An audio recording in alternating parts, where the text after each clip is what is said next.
नमस्कार भाइयों और बहनों, स्वागत है आप सभी का आपके अपने पसंदीदा कार्यक्रम सेहत सही लाभ कई में। हम ये कार्यक्रम नई दिल्ली स्थित स्मार्ट संस्था के सहयोग से लेकर आए हैं। मैं हूं आरजे मेहताब और साथ है आरजे अंकिता एज को होस्ट हमेशा की तरह।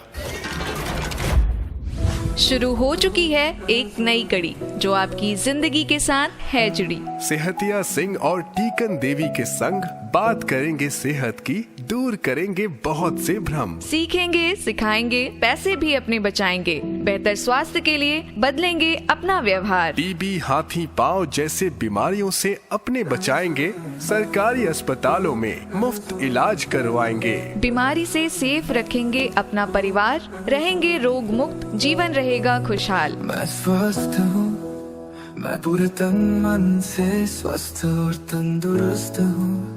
मुझे हर रोज स्वास्थ्य का उपहार देने के लिए शुक्रिया। Thank you, thank you, thank you. सुनना न भूलिएगा सेहत सही लाभ कई, सिर्फ आपके अपने सामुदायिक रेडियो एक्टिव भागलपुर 90.4 FM पर। अच्छा अंकिता, आज कोई खास दिन है क्या? आज सारे आयुष्मान आरोग्य मंदिर और चिकित्सा केंद्र सजे हुए हैं। अरे भला तुम कैसे भूल गए? आज का दिन सबसे खास है। आज विश्व स्वास्थ्य दिवस है। ओह, मैं तो भूल गया। हमें भी तो सीएमओ साहब ने निमंत्रण दिया है। कितना बेवकूफ हूँ, बिल्कुल भूल ही गया था। आज तो सेहतिया भैया और टीकन भाभी दोनों बिजी हैं। हाँ भाई, आज का प्रोग्राम हमें और तुम्हें ही करना है, इसलिए मैंने अच्छे से रिसर्च भी कर ली है। तुम सोचती हो कि मैंने तैयारी नहीं की है? अब इतने सप्ताह से हम ये कार्यक्रम सेहत सही लाभ कई लेकर आ रहे हैं, तो क्या मुझे जानकारी नहीं है? तो चलो जरा तुम्हारा टेस्ट ले लेती हूँ। ये बताओ कि विश्व स्वास्थ्य दिवस कब से मनाया जा रहा है? विश्व स्वास्थ्य दिवस जो हर साल 7 अप्रैल को मनाया जाता है, इस दिन साल 1948 में विश्व स्वास्थ्य संगठन यानी WHO की स्थापना हुई थी। ये दिन वैश्विक स्वास्थ्य मुद्दों के बारे में जागरूकता बढ़ाने और सरकारों, स्वास्थ्य संस्थानों, नागरिक समाज और व्यक्तियों के बीच कार्रवाई को संगठित करने के लिए एक मंच के रूप में कार्य करता है। अरे वाह, बिल्कुल सही। तुम्हें फिर ये भी पता होगा कि हर साल इस दिन एक खास थीम चुननी होती है जो उन प्रमुख स्वास्थ्य समस्याओं की ओर ध्यान खींचती है जिनसे उस दौरान दुनिया जूझ रही होती है। इसका मकसद अंतर्राष्ट्रीय सहयोग और नीतियों को इन समस्याओं की ओर ले जाना होता है और मिलकर समाधान ढूंढना होता है। तो इस वर्ष की थीम क्या है? इस वर्ष की थीम सौभाग्य से वही है जिस पर हम पिछले कई एपिसोड में चर्चा कर रहे हैं। अंकिता, अब हमारे श्रोताओं के साथ पहेली न बुझाओ, सीधी सीधी बात बताओ। इस वर्ष का विषय स्वस्थ शुरुआत आशापूर्ण भविष्य है, जो मातृ एवं नवजात शिशु के स्वास्थ्य में सुधार पर केंद्रित है। ये एक व्यापक वर्ष भर चलने वाले WHO अभियान की शुरुआत का प्रतीक है। इसका उद्देश्य है कि सरकारें और स्वास्थ्य समुदाय मिलकर ऐसे प्रयास बढ़ाएं ताकि मां और नवजात शिशुओं की रोकी जा सकने वाली मौतों को समाप्त किया जा सके और महिलाओं के दीर्घकालीन स्वास्थ्य और भलाई को प्राथमिकता दी जा सके। ये अभियान हमें याद दिलाता है कि एक आशाजनक भविष्य का मार्ग एक स्वस्थ शुरुआत से शुरू होता है, जिसकी हर माँ और बच्चा हकदार है। और ये विषय इसलिए भी अहम है क्योंकि एक स्वस्थ जीवन की शुरुआत माँ की अच्छी गर्भावस्था और सुरक्षित प्रसव से होती है। माँ की सेहत का सीधा असर बच्चे, परिवार और आने वाली पीढ़ियों पर पड़ता है। और जब विश्व भर में इस दिन की अहमियत को पहचाना जाता है, तब मिलकर इन घोषित विषयों पर काम होता है। पहला विषय है सरकारों और स्वास्थ्य व्यवस्थाओं का प्रेरित होना स्वाभाविक है कि वे माताओं और नवजात बच्चों की मौतों को रोकने के लिए तेजी से काम करें। दूसरा है गर्भावस्था से लेकर प्रसव और उसके बाद तक मां के स्वास्थ्य को प्राथमिकता दी जाए। और तीसरा है गर्भवती महिलाओं और नवजात शिशुओं को आसान और अच्छी स्वास्थ्य सेवाएं दी जाएं। माँ और बच्चे के स्वास्थ्य पर निवेश करना सबसे बेहतर पूंजी निवेश माना जाता है। कहा जाता है कि मातृ स्वास्थ्य पर खर्च किया गया हर एक रुपया 9 से 20 रुपए तक का लाभ लौटाता है। हाँ, ये बात तो सही है। क्योंकि ये तो सभी मानेंगे कि जीवन की स्वस्थ शुरुआत एक स्वस्थ गर्भावस्था और सुरक्षित प्रसव से शुरू होती है। माताओं की सेहत का असर सीधे शिशुओं, परिवारों और भावी पीढ़ियों के स्वास्थ्य परिणामों को प्रभावित करता है। लेकिन माताओं और नवजात शिशुओं का स्वास्थ्य सिर्फ एक चिकित्सा मुद्दा नहीं है, ये सामाजिक कल्याण का आधार भी है। जब महिलाओं को गर्भावस्था से पहले, उसके दौरान और बाद में उचित देखभाल मिलती है तो तुम्हें पता है कि इसके क्या लाभ होते हैं? मुझे एग्जैक्ट तो नहीं पता, लेकिन तुम्हारे बात का जवाब देने की कोशिश जरूर कर सकती हूँ। सबसे पहले पूरा परिवार स्वस्थ रह सकता है। दूसरा, शिशु एवं मातृ मृत्यु दर में कमी आ सकती है। तीसरा, बेहतर सामुदायिक विकास की शुरुआत हो सकती है। और सबसे बड़ी बात है जो हम अपने हर कार्यक्रम में आपसे कहते हैं कि आर्थिक उत्पादकता बढ़ती है, जिससे आमदनी बढ़ती है, क्योंकि स्वस्थ माताओं के कार्यबल में भाग लेने की संभावना बढ़ती है और वो अपने परिवार की सेहत की और बेहतर देखभाल कर सकती हैं, जिससे सभी सदस्यों का स्वास्थ्य भी सही रहेगा और उनकी कार्य करने की शक्ति में भी वृद्धि हो सकती है। बिल्कुल सटीक जवाब है तुम्हारा। अच्छा, क्या तुम्हें मालूम है कि विश्व स्वास्थ्य संगठन द्वारा जारी किए गए आंकड़ों के अनुसार गर्भवती महिलाओं और नवजात शिशुओं के स्वास्थ्य से जुड़े आंकड़े काफी चिंताजनक है। हाँ, मैंने भी आंकड़े देखे हैं। हमारे श्रोता भी इन आंकड़ों को सुनकर हैरान हो जाएंगे। दोस्तों, दुखद बात यह है कि मौजूदा आंकड़ों के अनुसार हर साल करीब 3 लाख महिलाएं गर्भावस्था या प्रसव के कारण अपनी जान गंवा देती हैं। वहीं 10 लाख से अधिक नवजात शिशु अपने जीवन के पहले महीने में ही दम तोड़ देते हैं और करीब 20 लाख शिशु जन्म से पहले ही मृत हो जाते हैं। यानी लगभग हर 7 सेकंड में रोकी जा सकने वाली एक मौत होती है। दुनिया भर के अनुभव बताते हैं कि किसी भी देश की प्रगति तभी संभव है जब मातृ एवं नवजात मृत्यु को रोका जा सकता है। ये निवेश केवल जीवित रहने के लिए नहीं है, बल्कि महिलाओं और उनके बच्चों के लिए उज्जवल और आशावादी भविष्य भी सुनिश्चित करने के लिए है। इसलिए महिलाएं और लड़कियों को अपनी जिंदगी की योजना बनाने और अपने स्वास्थ्य की रक्षा करने का अधिकार होना चाहिए। उनका आत्मनिर्णय और सशक्तिकरण मातृ और नवजात मृत्यु को रोकने और सभी के लिए स्वास्थ्य हासिल करने के लिए अनिवार्य है। WHO के अनुसार गर्भावस्था के दौरान कम से कम 8 बार प्रशिक्षित स्वास्थ्य कर्मी से जांच और प्रारंभिक अल्ट्रासाउंड सहित उच्च गुणवत्ता वाली सेवाएं भी महिलाओं के लिए आवश्यक हैं। आंकड़े बताते हैं कि करीब 70% मातृ मौतें सीधे कारणों जैसे भारी खून बहना और प्री एक्लेम्पसिया के कारण होती है। ये ज्यादातर डिलीवरी के समय या तुरंत बाद होती है। इसलिए जरूरी है कि हर महिला को प्रसव के दौरान प्रशिक्षित स्वास्थ्य कर्मी और आपात सेवाएं आसानी से मिले। संक्रामक रोग और पूर्व मौजूदा स्थितियां जैसे एनीमिया, HIV या एड्स, मलेरिया और डायबिटीज लगभग 1/4 मृत्यु दर का कारण बनती है और इसके रोकथाम, देखभाल और जल्द पहचान के लिए विशेष प्रयास जरूरी है। माना जाता है कि दुनिया भर में 5 वर्ष से कम उम्र के बच्चों की मौत में से लगभग 50% नवजात की मृत्यु होती है। इसका मतलब है कि हर साल लगभग 24 लाख नवजात शिशु। इसलिए एक बार फिर से हम अपने श्रोताओं को सतर्क कर रहे हैं कि सभी शिशुओं के जन्म के समय और पहले महीने में आवश्यक देखभाल होना चाहिए, जैसे स्तनपान सहायता, कंगारू केयर, मां का पहला दूध, संक्रमण से सुरक्षा, सामान्य सांस लेना और सही पोषण। कई नवजात शिशु कमजोर या फिर जन्म तिथि से पहले पैदा हो जाते हैं। अति पूर्व प्रसव और कम जन्म वजन नवजात मृत्यु का प्रमुख कारण होते हैं। इन बच्चों को 24 घंटे अस्पताल देखभाल की जरूरत होती है, जिसके लिए विशेष नवजात देखभाल इकाइयों, त्वरित रेफरल और परिवार के लिए सहायता सरकार ने प्रबंध की है। महिलाओं के स्वास्थ्य परिवार नियोजन के ऑप्शंस का इस्तेमाल करने से भी हो सकता है। लगभग 21.8 करोड़ महिलाएं जिनकी उम्र प्रजनन योग्य है, उन्हें आधुनिक गर्भ निरोधक की आवश्यकता है। इस आवश्यकता को पूरा करने से अनचाही गर्भावस्था और संबंधित जोखिमों में भारी कमी आ सकती है।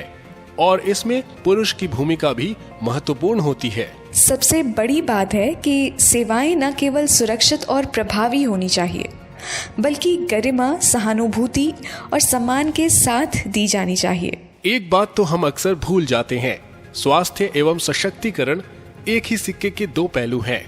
जब लड़कियां शिक्षा पाती हैं तो वे न सिर्फ अपने भविष्य को गढ़ती हैं, बल्कि अपने शरीर और स्वास्थ्य पर फैसले लेने में भी सक्षम होती हैं।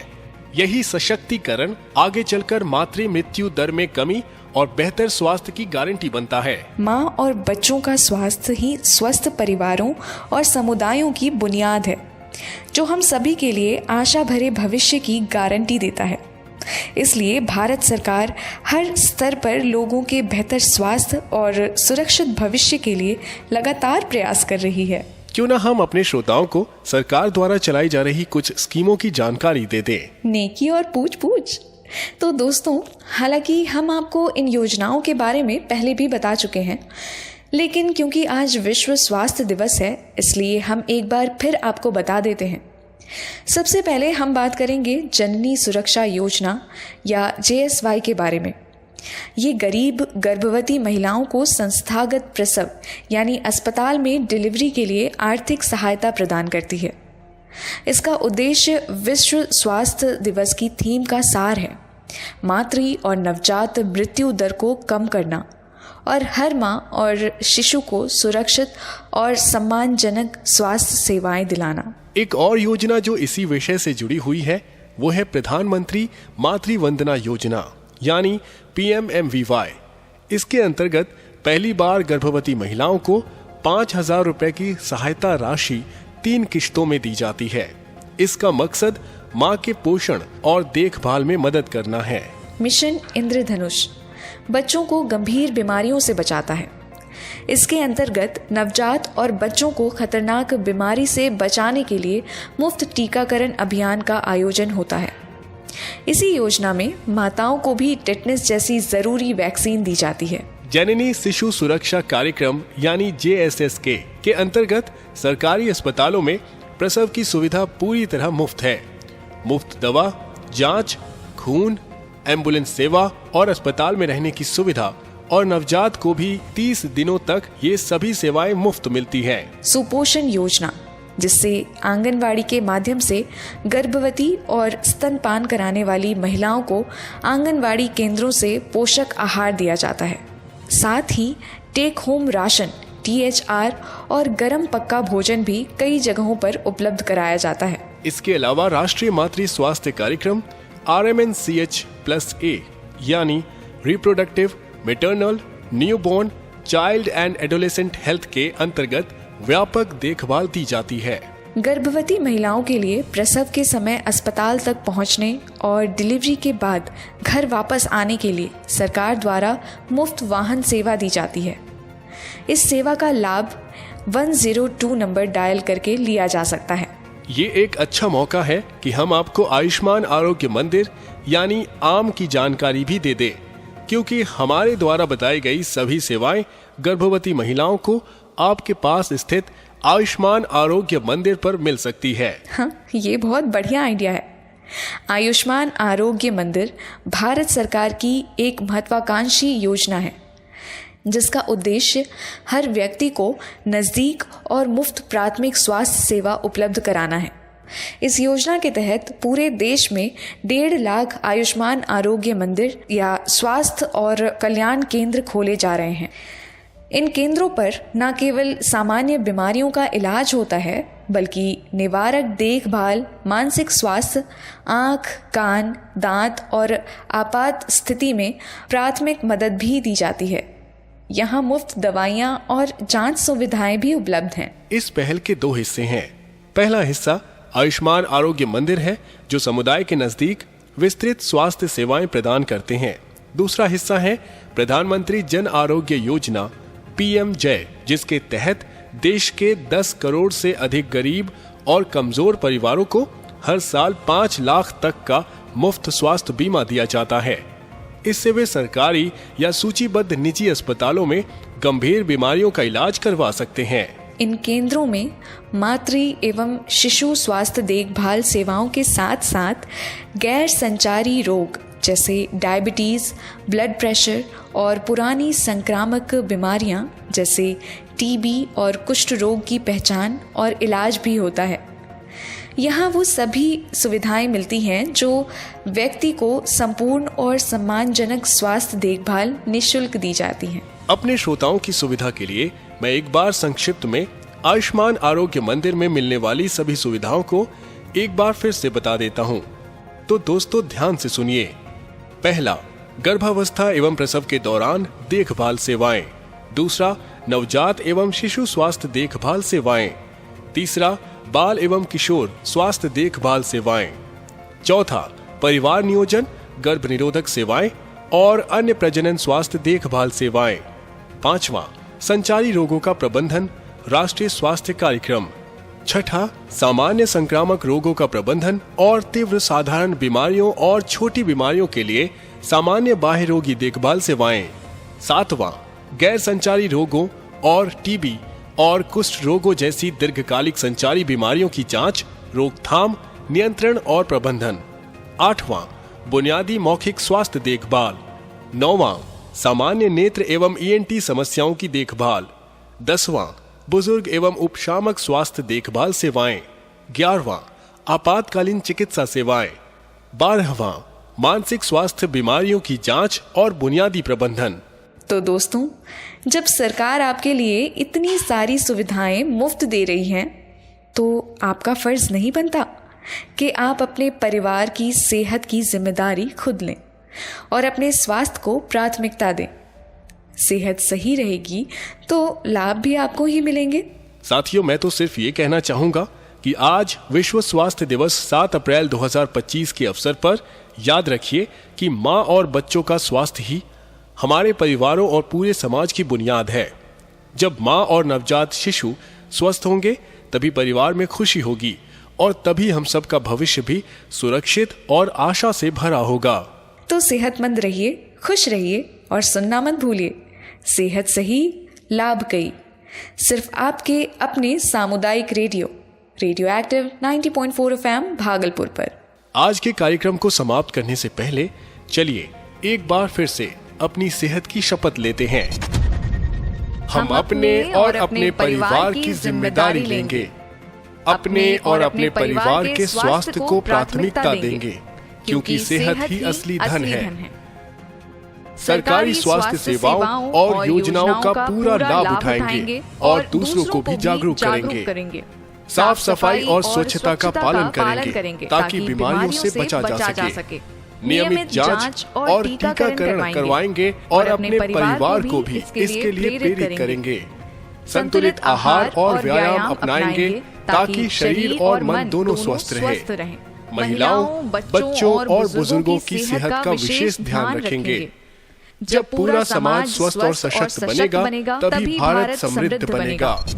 सेहत सही तो लाभ कई। नमस्कार। स्वास्थ्य दिवस के इस अवसर पर, स्वास्थ्य दिवस के इस अवसर पर आओ यह संकल्प उठाएं। सभी स्वस्थ हो, सभी निरोगी जीवन का आनंद उठाएं। सभी स्वस्थ हो, सभी निरोगी जीवन का आनंद उठाएं। हम भारत का नवयुग मित्रों, आओ सबको स्वस्थ बनाएं। हम भारत का नवयुग मित्रों, आओ सबको स्वस्थ बनाएं। स्वास्थ्य दिवस के इस अवसर पर, स्वास्थ्य दिवस के इस अवसर पर आओ यह संकल्प उठाएं। सभी स्वस्थ हो, सभी निरोगी जीवन का